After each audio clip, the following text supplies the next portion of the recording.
All right, so week in, America. DMX dies.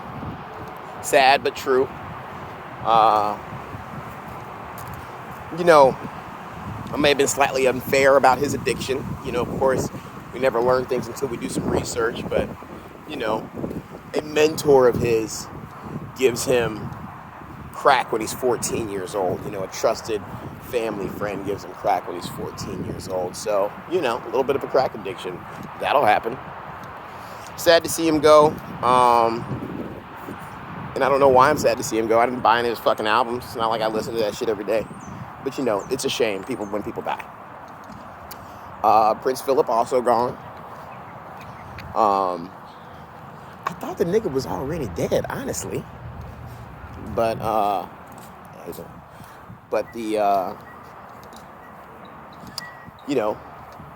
old white man. I don't know what they drink. I don't know if it's baby's blood or what, but you old white and royalty, nigga, you got a lot of shit going on. Good shit that keeps you alive. I figure they probably kept him in like an incubator or something, just keeping this nigga surviving. But he was notorious racist, ask people when they go to certain countries. Like somebody went to New Guinea some years ago, and it's like, oh, well, look, I see you got there and you managed not to get eaten. He's just a real... That nigga was racist back in the 80s. They give you any idea on the level of racism that happened. That's really that's the real concept. We'll just fucking say shit like, I'm fucking say like, oh, that nigga was racist back in the 60s, in the 50s. Like, racist back in the 50s was just being a person. So, damn glad. So, being racist, like, just imagine it's 1940. Some white person was like, hey man, chill out with all that racist shit. Do you know the kind of fucked up shit you would have to say? That dog sounded close, nigga. The dog sounded close. I don't know why I'm more terrified of small dogs than big dogs. But yeah, can you imagine, like, it's 1940 something, and a white person says some shit like, hey man, hey, chill out with all that shit. Can you imagine what you would have to say to conjure up those kind of feelings? And I've always said, black people shouldn't time travel. Time travel before like 1960 or whenever Motown started, nigga. Anytime before that, shit was just rough. I mean, it's still kind of rough now. What else happened? Started riding in Minnesota again, not for George Floyd, for some other nigga they shot in the street. They maced a goddamn fucking army lieutenant in Virginia. I mean, goddamn, man. What is a nigga supposed to say? And I don't know what's going on in this neighborhood right now. I usually walk this neighborhood. Everybody is out here in their goddamn robes at 12 p.m. in the afternoon. Get it together. But really, man, man's in uniform, active duty, and you gonna mace a man and do. And you know what really hurts me? I'll tell you what really hurts. Is that lately, I'm not just seeing brothers get shot in the street. I'm watching motherfuckers take their manhood first and then shoot them in the street. George Floyd was crying out for his fucking mother. Crying out for his mother while he died. This brother here, he was calm, he was cool. He did everything he was supposed to do. He was calm, collected, cool, and all that good shit. And on some real shit, the nigga, by the time he got on his knees and they had maced him and done all that shit, he started crying, man, in a real way. And that shit's heartbreaking. Sad, man. Shit's heartbreaking, man, watching brother just fucking lose all integrity of himself, So, that's how that went. And it's sad to say I'm saying shit like, oh, another nigga got shot in the street, another nigga got harassed by the cops. And, I was thinking about this.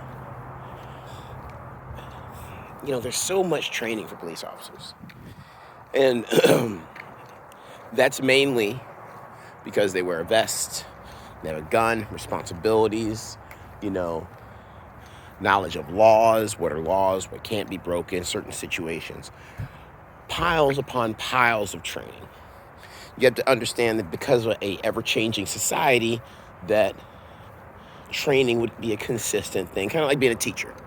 You know, people change and neighborhoods change, so you have to accommodate that.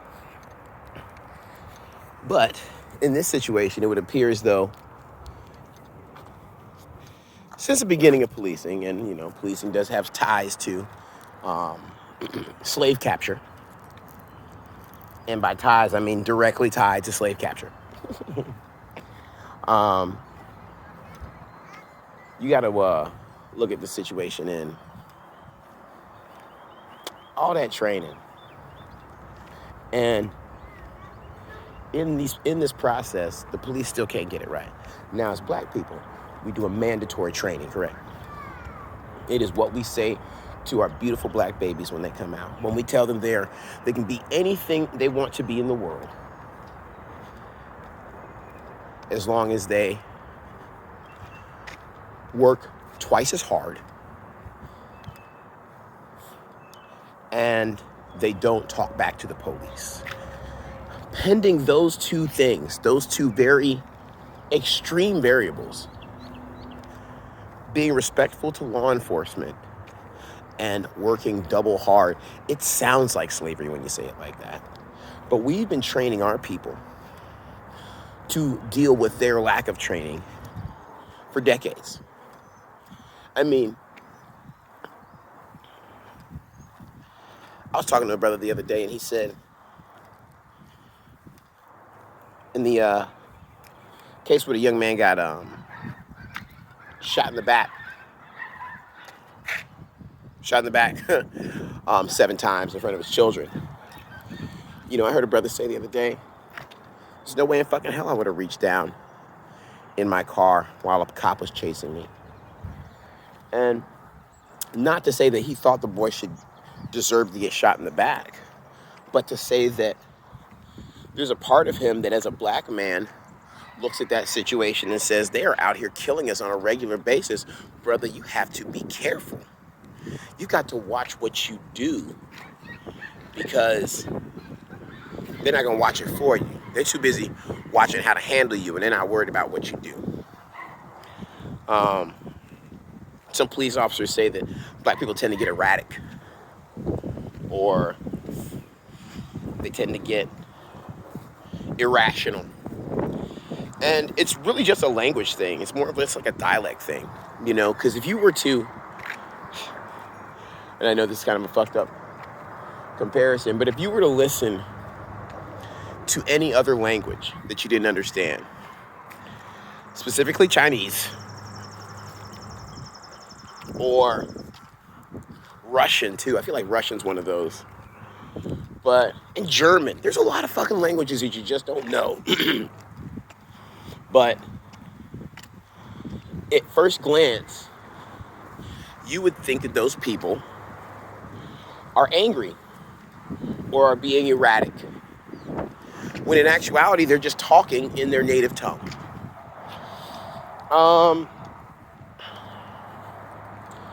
Circumstances always fucking determine how people interpret things. So as a police officer being called and assuming that there's danger, I'll give you a little something on that. But it's much more likely that there was a situation that you culturally did not understand, and a person's erratic, annoyed, and passionate behavior can be mistaken for anger or lack of judgment. So, still not a reason to be killing niggas or macing fucking army lieutenants because you want to. So, there's that. What else happened? Oh shit, Matt Gaetz. Now, if you don't know who Matt Gaetz is, Matt Gaetz is like, nigga, if Trump could shit a baby, it would be Matt Gaetz. The nigga is notoriously Republican. I mean, Republican in a way that watch Deborah this afternoon. Republican in a way that is Republican in a way that, I mean, he's Donald Trump. He's a baby Donald Trump. There's no way to, he's a bigot. He's a racist. He's a fucking chauvinist. He's a, blah, blah, blah, blah, blah. He's all the things that, the Republicans ain't bad. They just have different interests. But he is like a bad white man. You see what I'm saying?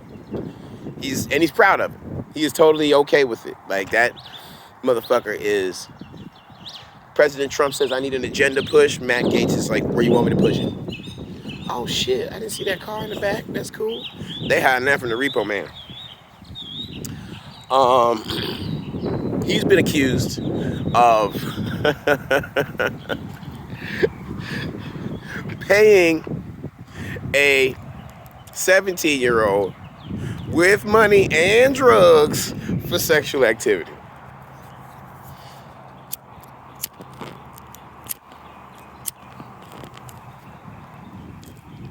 Now that's fucking hilarious.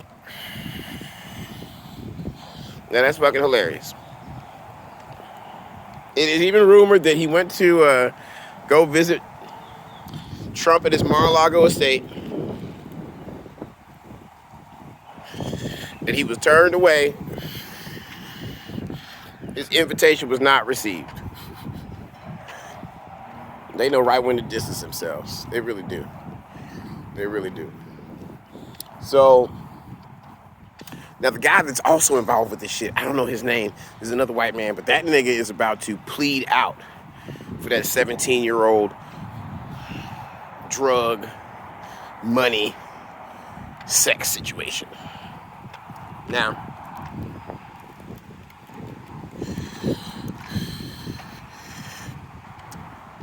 there's a lot of things that go with this. When you get into the payment of underage child, you're not just talking about statutory rape or consensual this or some kind of misdemeanor. You were talking about felony federal fucking charges on sex trafficking, human sex trafficking, nigga. This is a real situation. Now, when asked for an interview, Matt Gaetz was unavailable,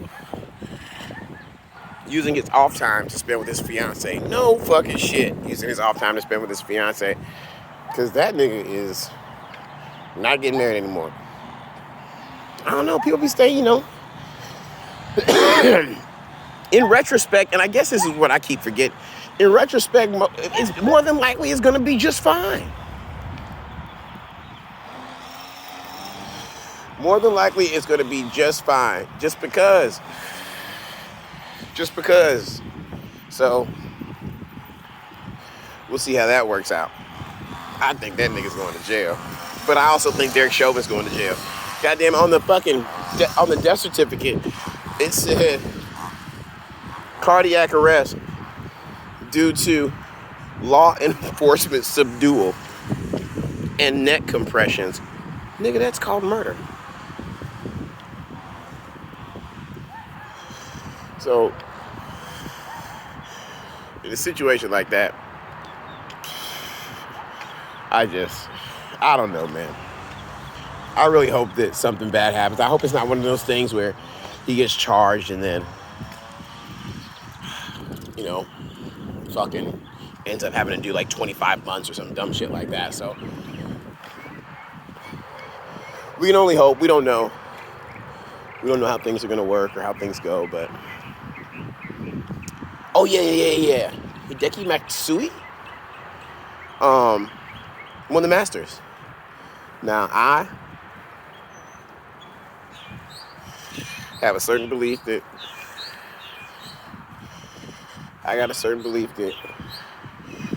there was some slight. I just feel like it's a coincidence that this Asian person, not Asian American, nigga don't speak no English, he Japanese as fuck, won the Masters as soon as all this Asian genocide started going on.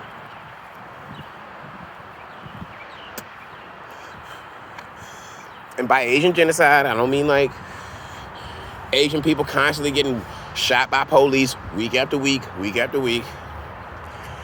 Just working in illegal massage parlors where they're sucking dick and then getting shot. Now, I know that sounds cruel.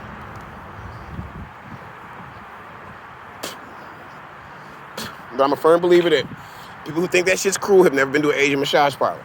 Nigga, I've never been to one where they don't give hand jobs. That's not legal. I'm not saying he's some kind of fucking amazing hero-saving vigilante. He should not have killed those people. Not by any stretch. But, you know, let's start looking at everything on two sides. Like, it's a shame DMX died, but the nigga smoked crack his whole life. It's not a fucking surprise. You know? The dudes who were addicted to those massage parlors, those pretty little Asian motherfuckers with little strong little hands. Listen, they have fucking torn apart a ton of marriages, I have no doubt. It's amazing that place, they haven't been shot up before, really? So, take that for what you will, man. Don't make me seem like I'm some kind of awful person. But, you know, everybody has a view. And for some reason, when you have a view, you can only see that one side. I guess that's why they call it a view. God damn it, I get it. But you don't know. You never know. You possibly could be strengthening your argument just by listening to another human being's ideas. You know, I feel like we live in this world where we're all avoiding context. We're all avoiding the ripples. Like, we're under this impression that the ocean works without ripples or waves or crashes or thunderstorms. Like, that's the way you get to the point. So everybody can't be a living legend. Everybody can't be a perfect... More than likely, if you're a Republican that has any kind of power and you from the South, you probably corrupted some way. You fuck with little girls and little boys or something. So you just gotta start listening to each other, man, because if we don't, it'll all end up backfiring. You'll be like, well, what happened? Well, nigga, you didn't listen. All you had to do was listen. Had you listen, you'd be surprised. He was actually saying the same shit that you were saying. So I'm done talking. Subscribe. I don't know if it's on this side or that side. Subscribe. I'm going to be at 97 The Story tonight. It's Wednesday. It's Monday. It's not fucking Wednesday. It's Monday. I'll be at 97 The Story tonight. We're going to Vegas later. I'm going to try to find a tent in Vegas. We're going to buy a little Vegas tent. But it's going to be a good time. So, Chocolate Unicorn Entertainment. Subscribe. Follow. Go to my Instagram, BlackAssTim, BLAQASSTIM. I'm going to start trying to do this every day, man. Sitting on the couch, jacking my dick, talking about nothing, writing jokes, thinking about, I got to get it together. So, here we go. And I got to figure out how to fucking work this camera. Clearly, I am not left-handed, nigga. Shit. All right, peace, y'all.